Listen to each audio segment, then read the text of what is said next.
អត់ចេះពីសង្ឃលេផងគ្រប់យកជីផ្សងលេទៀតរៀនយូរចិត្តគ្រូដូចតកោតែមើលកនអញ្ចឹង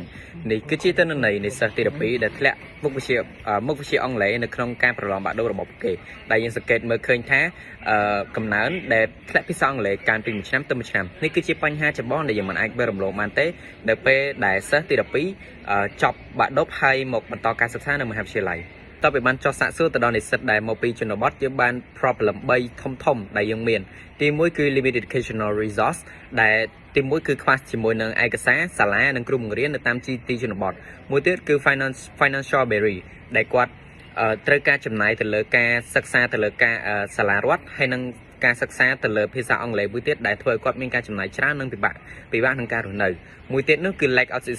exposed to English ដែលគាត់ដែលធ្វើឲ្យគាត់នឹង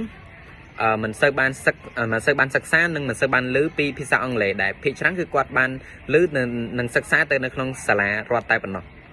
ដូចនេះយើងក៏បាននៅ propose នៅ solution មួយដែលយើងនឹងបង្កើតនៅ AE learning platform ដែលនៅក្នុងនោះគឺយើងមាន tool ដែលយើងមាន function សំខាន់ចំនួន4ទី1នោះគឺ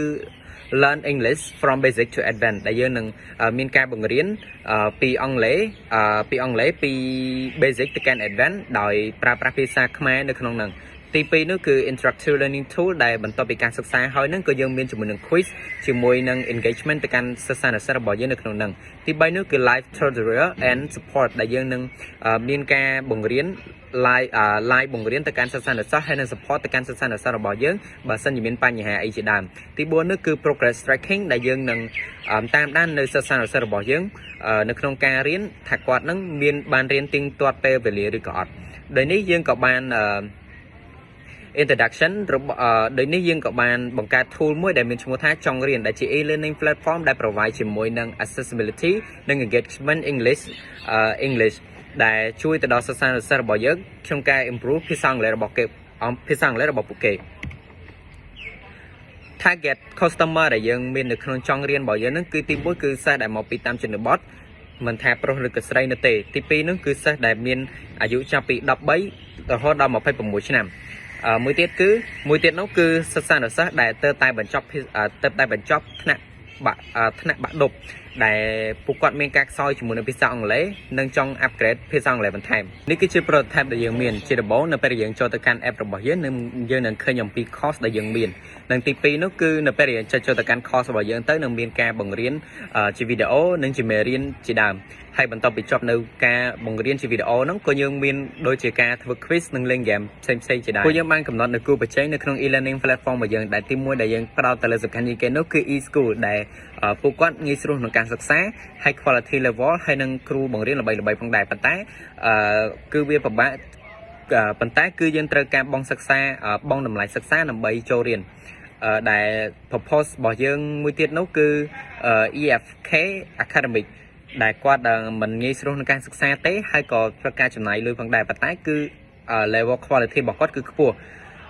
មួយទៀតនោះគឺ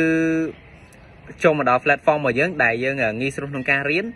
យើងមិនត្រូវការចំណាយអីទេហើយ quality ខ្ពស់ប៉ុន្តែយើងមានគុណវិបត្តិមួយដែលថាសាលារបស់យើងគឺមិនមានគ្រូល្បីដើម្បីបង្រៀននោះទេ partnership របស់យើងនោះទី1គឺ smart ដែលយើងអាចបង្កើតជាកញ្ចប់មួយដែលឲ្យគាត់ទោះបីជាមិនមានអ៊ីនធឺណិតនៅក្នុង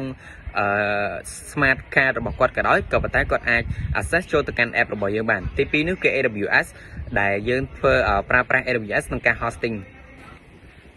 sustainability របស់យើងនឹងបែងចែកជា3ទី1នោះគឺ short term medium term និង long term ដែលទី1នោះគឺ short term ដែលយើងនឹងធ្វើបែបជា local marketing ដែលយើងនឹងធ្វើជាមួយនឹង local មួយឬក៏តំបន់តែមួយទី2នោះគឺ easy sign up ដែលធ្វើឲ្យគាត់ងាយស្រួលក្នុងការចូលប្រើប្រាស់ជាមួយនឹង platform របស់យើងហើយមួយទៀតនោះគឺ partner ជាមួយនឹង local group គឺដូចជាឃុំមួយជាដើម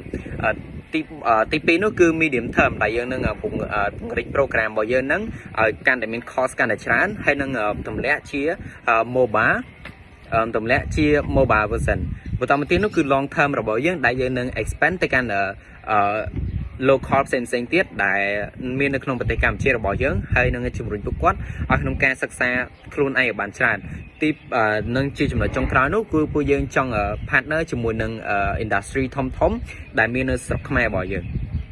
នេះគឺជាប្រភពទិន្នន័យដែលយើងបានស្រាវជ្រាវនិងយកមកដាក់នៅក្នុង pitch deck របស់យើង ជាចុងក្រោយសូមអរគុណអ្នកនរគ្នាដែលបានស្ដាប់ការ pitch នេះតាំងពីដើមរហូតដល់ចប់